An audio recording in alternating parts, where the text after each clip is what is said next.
Welcome to my channel. Today we're going to discuss a fascinating and sobering thought exercise, a hypothetical future economic crisis driven entirely by artificial intelligence. The story we're exploring is set in 2028, looking back at events that began in late 2026. It's called the 2028 Global Intelligence Crisis, and it was written by Citrini Research in February of 2026 as a speculative but deeply researched scenario about where the AI revolution could lead us if the economic feedback loops play out in the worst possible way. The title card presents two parallel timelines running side by side. On the right, you have what the world believed was happening in late 2026, an AI-powered economic miracle with the S&P 500 at all-time highs, corporate earnings beating every quarter, and a new era of productivity driving what appeared to be a golden age. On the left, you have what was actually happening in the shadows: mass white-collar displacement, a collapsing velocity of money, and an emerging economic catastrophe that traditional statistics were completely failing to capture. This is the central tension of the entire story. The official data and the lived reality were diverging at an accelerating pace. A news ticker at the bottom scrolls through the real headlines of the era: ServiceNow crashing, MasterCard dropping on agentic commerce fears, Apollo falling 22% in 2 sessions, and a key statistic stands out: 700 million knowledge workers globally were at risk of significant income disruption. This wasn't a niche technology story. It was about the entire structure of white-collar employment, consumer spending, and financial stability in the modern economy. Let's start in October of 2026, at the peak of what everyone believed was an AI-driven economic miracle. The S&P 500 had just closed at 6,847, an all-time high. Corporate earnings were staggering. The story everyone told was simple: AI was replacing human workers, companies were spending far less on salaries, those cost savings were flowing straight to the bottom line, and that translated into margin expansion that the market loved. Think of it as a margin expansion machine. A company that once had 500 software engineers could now deliver the same output with 50. The savings didn't go to consumers as lower prices, they went directly into earnings. So every quarter, beats kept coming, buybacks accelerated, and the stock prices went higher. And yet, even in the middle of this euphoria, the cracks were forming. White-collar layoffs were accelerating rapidly, but because these were high-income, highly educated workers with savings, they didn't stop spending immediately. They used their severance, drew down their savings, and maintained the appearance of consumption for months. Wall Street analysts were modeling a soft landing in which AI augmentation would create enough new jobs fast enough to absorb the displaced. The chart of S&P performance was pointing skyward, but underneath it, a completely different story was being written, one that the official economic statistics simply couldn't see yet. Here's where it gets deeply counterintuitive, and this is the concept that the Citrini research paper calls ghost GDP. At the macro level, gross domestic product was growing. The official data looked fine. Corporate revenues were up, productivity was up, and if you looked at the national accounts, you'd conclude everything was healthy. But GDP as a measure doesn't care about how income is distributed. It just adds up transactions. And something profound was happening to the distribution.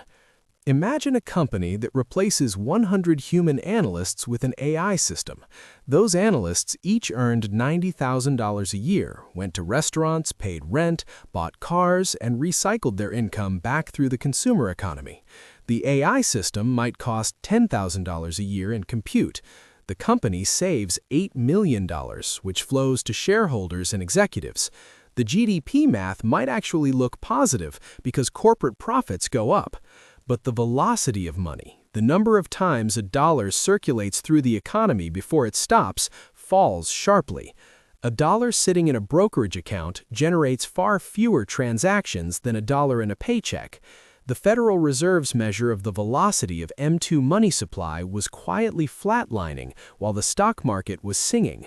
The money was there, but it was pooling at the top, cycling through financial assets rather than through the real economy of goods, services, and human employment.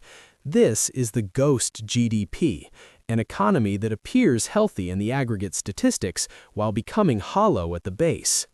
Now we get to the mechanism that turned a productivity transformation into an economic crisis.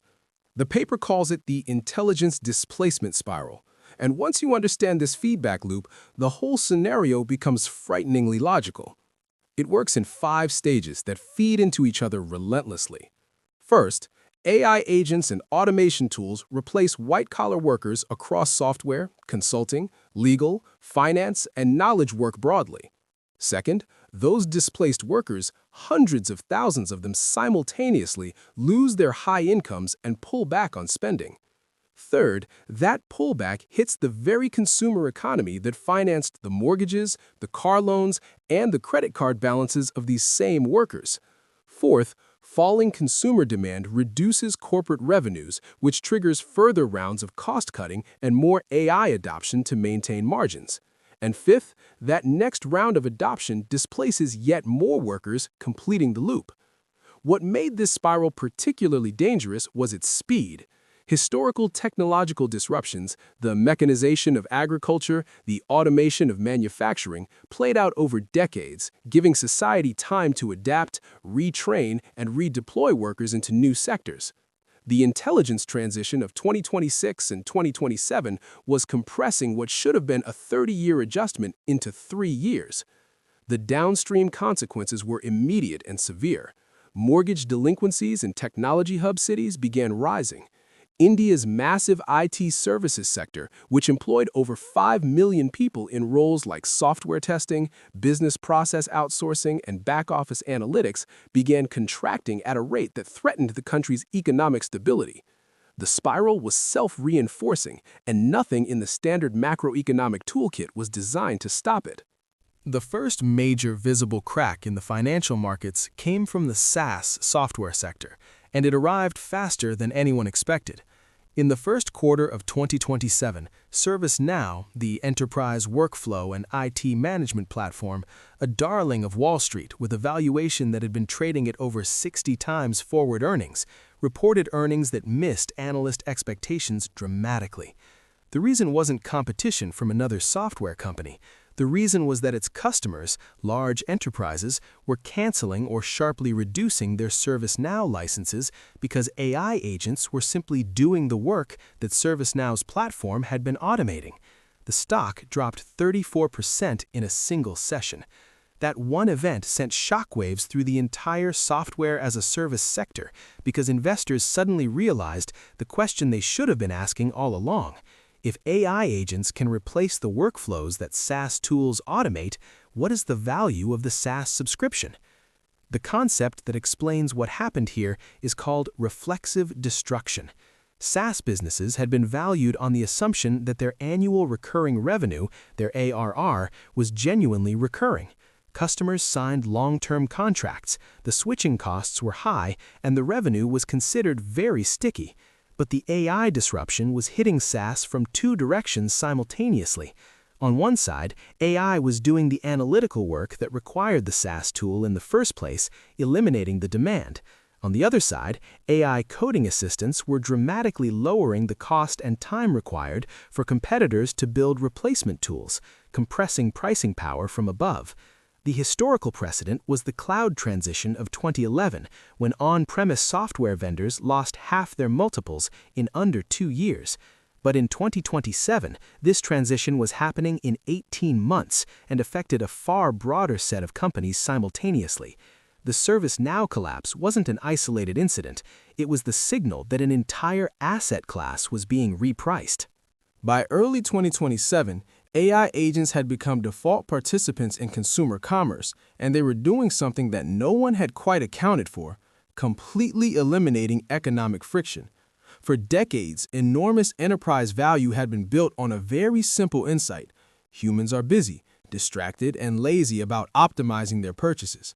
They renew subscriptions they don't use, they book the first flight that looks good enough, they stick with the insurance company they've always used, they order from the delivery app on their home screen. Every one of those lazy human behaviors was a revenue stream for some company. When AI personal agents arrived at scale, handling hundreds of thousands of consumer decisions per day and optimizing relentlessly, that friction evaporated almost overnight. Think about what this meant for specific businesses. Travel booking platforms had built their business models on the fact that comparing prices across dozens of sites was tedious enough that most people just used one. An agent compared all of them simultaneously. Insurance companies had relied on passive renewal. Most customers never reshopped their coverage, so the company could raise premiums quietly each year. An agent reshopped coverage at renewal time automatically. The real estate industry had built a 2.5% to 3% buy-side commission structure on the complexity and emotional weight of a home purchase. Agents systematized it. The subscription economy, from streaming services to software tools to gym memberships, had been described internally by executives as a model that profited from hostage situations. Customers didn't cancel because cancellation was slightly annoying. Agents canceled anything underused. By March of 2027, the median American was generating 400,000 AI tokens per day in commerce-related tasks, a tenfold increase from just 6 months earlier.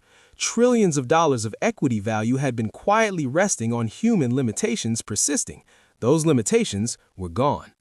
The case of DoorDash might be the single clearest illustration of how AI agents destroyed the business model of habitual intermediation. DoorDash had built an enormously valuable company on a razor-sharp insight. You're hungry, you're busy, this app is already on your home screen, and comparison shopping across 20 delivery platforms is sufficiently annoying that you simply won't do it. That friction, the mild inconvenience of checking alternatives, was worth billions of dollars in annual revenue. An AI agent doesn't have a home screen. It doesn't experience inconvenience.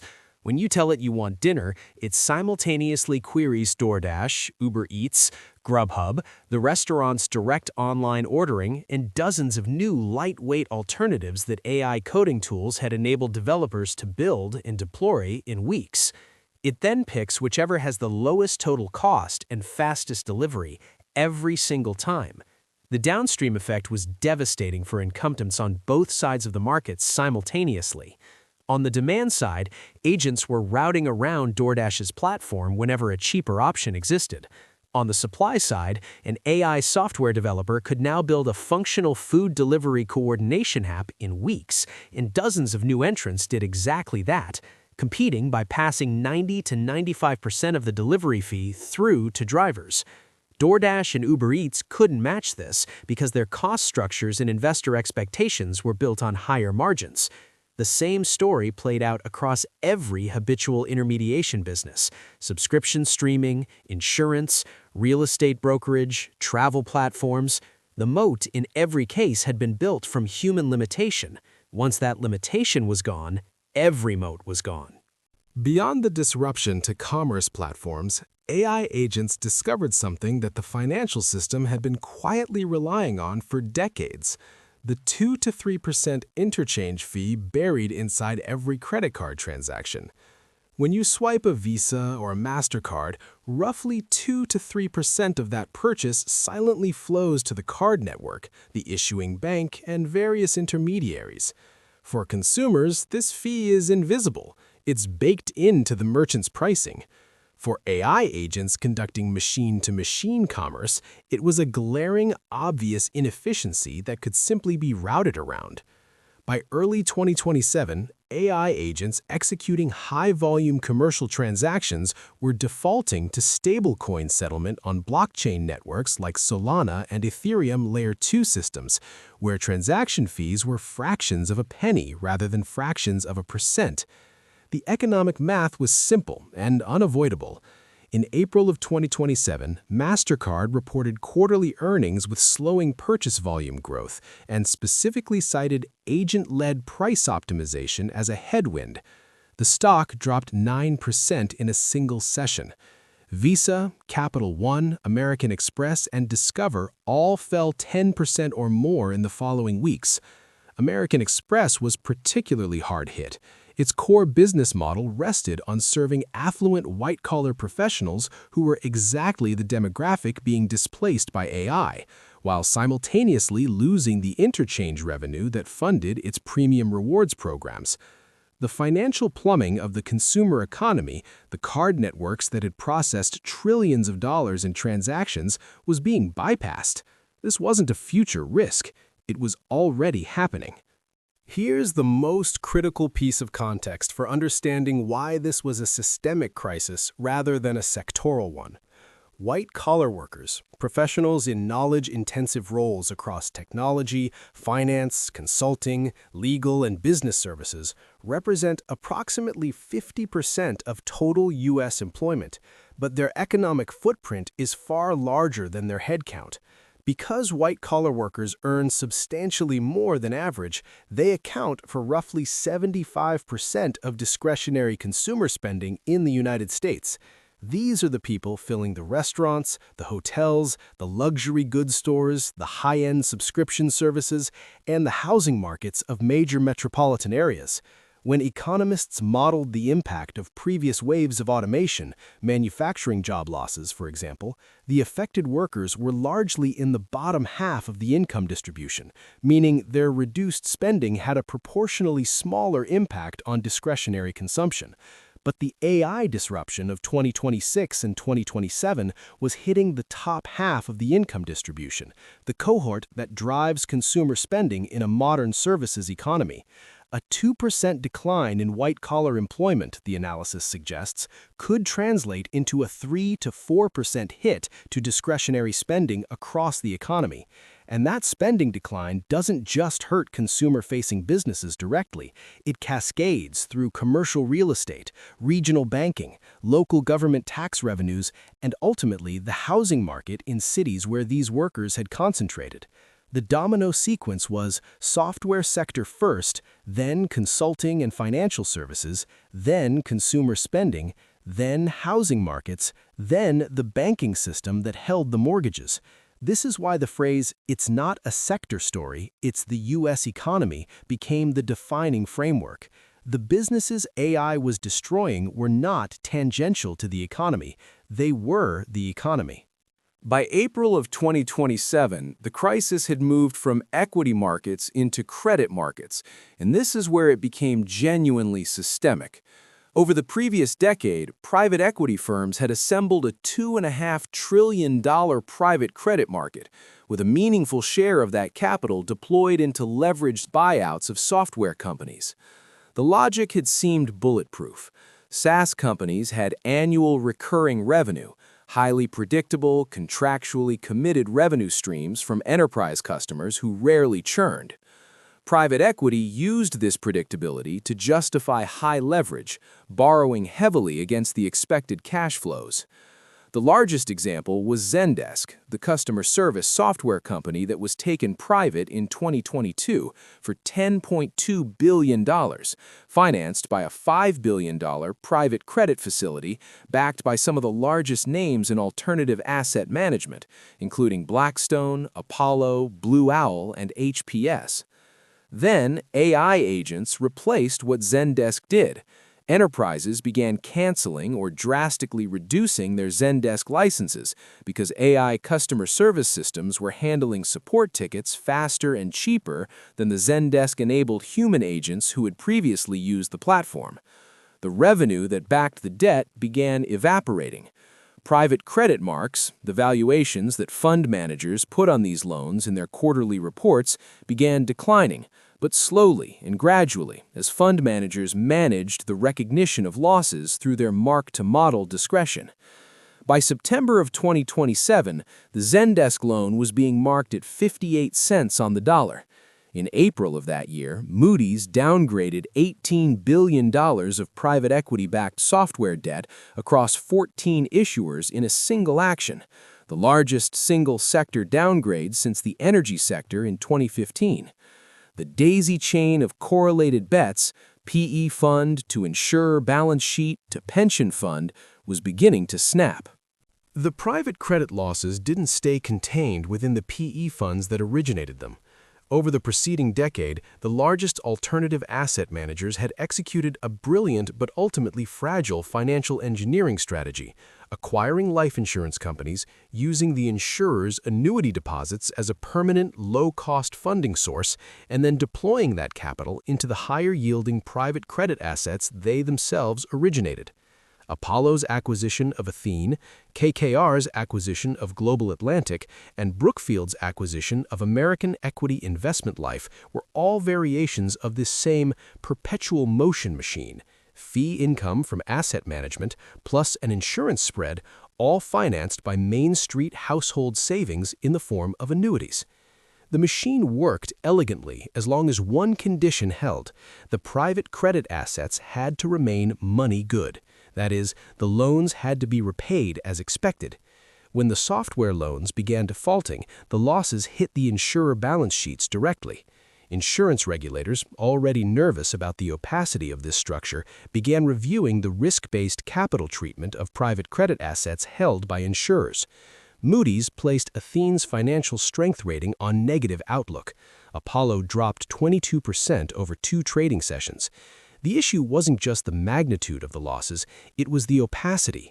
The web of offshore reinsurance vehicles, Bermuda-domiciled special-purpose vehicles, and complex intercompany arrangements meant that at any given moment, who bears the loss was, according to one analyst, genuinely unanswerable in real time.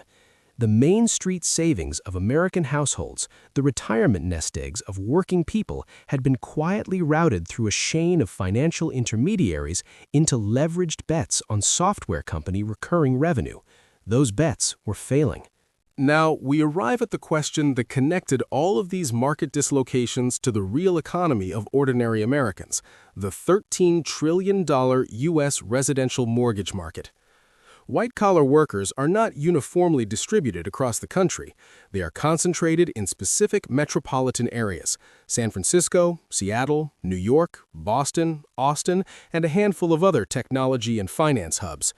In exactly those cities, home prices had been driven to extreme valuations over the preceding decade, financed by the high incomes of exactly the workers now being displaced. The 2022 and 2023 vintage of mortgages in these cities represented purchases at or near peak prices by households whose income assumptions were now being aggressively questioned. The scenario analysis laid out 3 paths. In the optimistic case, a bull scenario assigned roughly 30% probability, white-collar workers redeploy quickly into AI-augmented roles. Home prices correct by 10 to 15% peak to trough, delinquencies rise but remain contained, and the financial system absorbs the stress without systemic impairment. In the base case, 45% probability, home prices in tech-heavy markets fall 20 to 30%, comparable in scale to the global financial crisis, but different in cause, and delinquency rates at Fannie Mae and Freddie Mac rise to levels that strain but don't break their capital buffers. In the bear case, 25% probability, price declines of 35 to 50% in the hardest-hit markets forced Treasury to provide emergency backstop support to the government-sponsored enterprises, triggering the first formal bailout discussion since 2008. What made this scenario particularly terrifying for policymakers was the admission from former Fannie Mae economists that we have never had a housing downturn caused by an intelligence shock rather than an interest rate shock. We don't have a model for this. One of the most damning aspects of the 2028 crisis in retrospect was the speed mismatch between how fast the damage was occurring and how slowly the policy response arrived. The Federal Reserve, by design and by mandate, is oriented toward managing demand-side shocks, recessions caused by insufficient spending or inflation caused by excessive spending. Its primary tool is the interest rate, which influences the cost of borrowing and thereby the incentive to spend or save. But the intelligence shock of 2026 and 2027 was fundamentally a supply-side structural disruption. It wasn't that consumers didn't want to spend, it was that their incomes were being permanently impaired. cutting interest rates does not restore a software engineer's income after their role has been automated. Restarting quantitative easing and buying mortgage-backed securities stabilizes asset prices temporarily, but if the underlying borrower's income is permanently lower, the default risk doesn't go away, it's just deferred. The data lag compounded the problem severely. The Bureau of Labor Statistics employment data has a 4 to 6 week publication lag, and its measurement methodology, based primarily on payroll surveys of established employers, was particularly ill-suited to capturing the wave of layoffs affecting contractors, freelancers, and gig workers who were the first to be displaced. By the time the official unemployment rate showed a meaningful increase, the damage had already been transmitted through the credit markets, the housing market, and the consumer economy. It wasn't until September of 2027 that the Federal Reserve delivered an emergency 75 basis point rate cut, restarted bond purchases, and asked the Treasury Department to review its backstop authorities. Fed Chair Kevin Warsh, in the emergency FOMC meeting of November 2027, summarized the problem with unusual candor.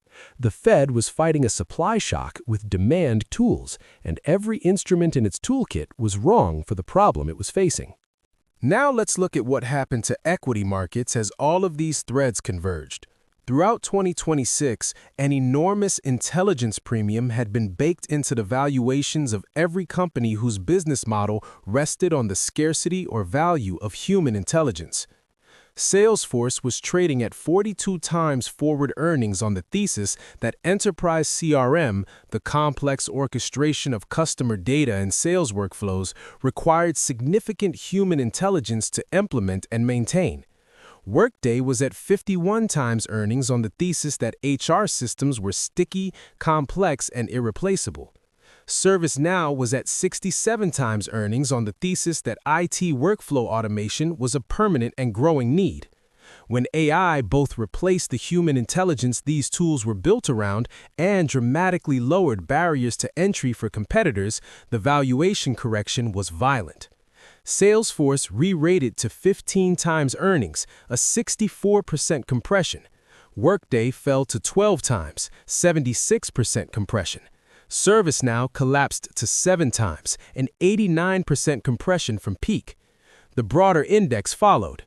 The S&P 500, having peaked at 6,847 in October of 2026, troughed in November of 2027 at approximately 3,900, a 43% decline.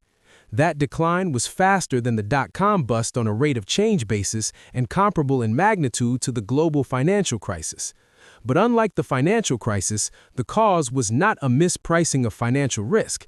It was a fundamental reassessment of the value of human intelligence as an input to economic production. The businesses that survived and even thrived were those whose thesis was independent of which intelligence, human or artificial, consumed their output. GPU manufacturers like NVIDIA, cloud infrastructure providers like Amazon Web Services and Microsoft Azure, and companies with physical world moats that AI could augment but not yet replace. The rebuild of the economy was already beginning in robotics, physical infrastructure, energy grids, and biological sciences, but the gap between destruction and creation remained a painful canyon. Looking back from 2028, 6 lessons emerge from the wreckage of roughly $30 trillion in global market value. First, GDP hides income distribution. An economy can show aggregate growth while the bottom 80% stagnates, because national accounts measure the total value of transactions, not who benefits from them. The ghost GDP of 2026 and 2027 was real GDP. It had just been distributed entirely to the owners of capital and AI compute, bypassing the consumer economy. Second, friction was hiding in plain sight. An astonishing amount of enterprise value across delivery platforms, insurance, subscription services, real estate brokerage, and financial intermediation was resting on human tedium and inattention persisting. The moment agents eliminated that friction, the revenue streams it had supported vanished almost instantly. Third, Private credit was opaque by design, and the mark-to-model system that allowed losses to be recognized gradually was not a bug in the system, it was the product, enabling fund managers to maintain the appearance of stable valuations long after the underlying assets had deteriorated. When those marks finally converged to market reality, $2.5 trillion of supposedly stable assets repriced simultaneously, creating the cascade through insurance balance sheets and pension funds. Fourth, the Fed had the wrong toolkit for a supply shock. Rate cuts, quantitative easing, and forward guidance are designed for demand deficiencies. They cannot retrain engineers. They cannot restore confidence when borrowers' incomes are structurally impaired. Fifth, technology transitions have gaps, the canyon between destruction and creation where real families live and real financial systems operate. Joseph Schumpeter called this creative destruction. He was less precise about the duration and depth of the creative gap. And sixth, the moat was human limitation. Every business that had monetized human inability to comparison shop, to cancel, to be patient, to negotiate was disrupted simultaneously. Human limitation had been the product. It ended. The question for 2028 and beyond is not whether AI will ultimately create more wealth than it destroyed. It almost certainly will.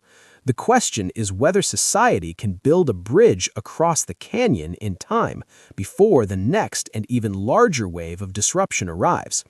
If you found this analysis valuable, please like and subscribe to the channel for more deep dives into the intersection of artificial intelligence, financial history, and the economic systems that shape our world. Thanks for watching.